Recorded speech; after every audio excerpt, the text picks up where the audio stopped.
made a Lego stop-motion short in a month, and here's how I did it. First, I made a roadmap so I could get a good idea of what to do during this madness. But I edited the roadmap a lot because of change of plans. I tried using movie clips I downloaded online to help with the animation and add it into an animatic. But then I ditched the idea and reused it for a later project and just did the old-fashioned edit the frames, then animated the scenes to the sound of the animatic trick. Plus I was working on other stuff into production at the same time. It was rough. Since I was in a tight deadline, I ended up making all the sets, props, and minifigures while working on the animatic. Long story short, it was not easy, and because of all of that, I used tricks to help me with making everything.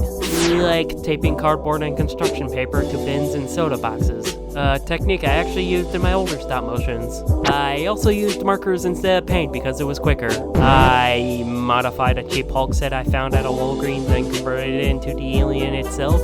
Though I did have our ideas for the aliens beforehand because I knew it was going to be the hardest part of pre-production. I ended up buying a lot of minifigures and props on Brickfilm because I didn't think the ones I owned really represented the characters in the short. And I felt like I wasted more money there than anywhere else. Other techniques I did were using paper beards for the military generals and a bit cheap for the sky backdrop.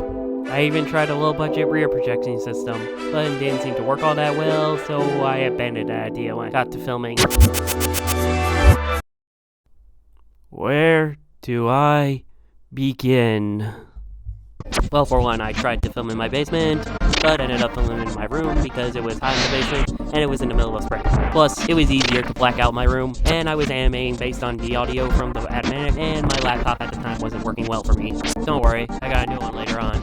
Unfortunately, I had to do a lot of post-work while filming, making filming days somewhat slower. That, and I pretty much couldn't really do much gaming or TV or whatever because I had a deadline and a part-time job outside of making short films. So thankfully, I was listening to audiobooks and watching YouTube videos while working on this project.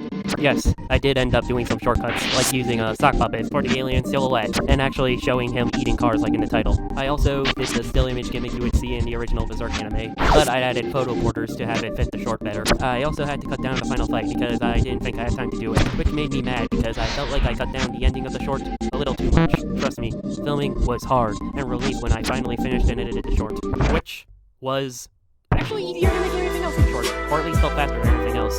Despite the frustrations in making the short, I am still proud of the short itself.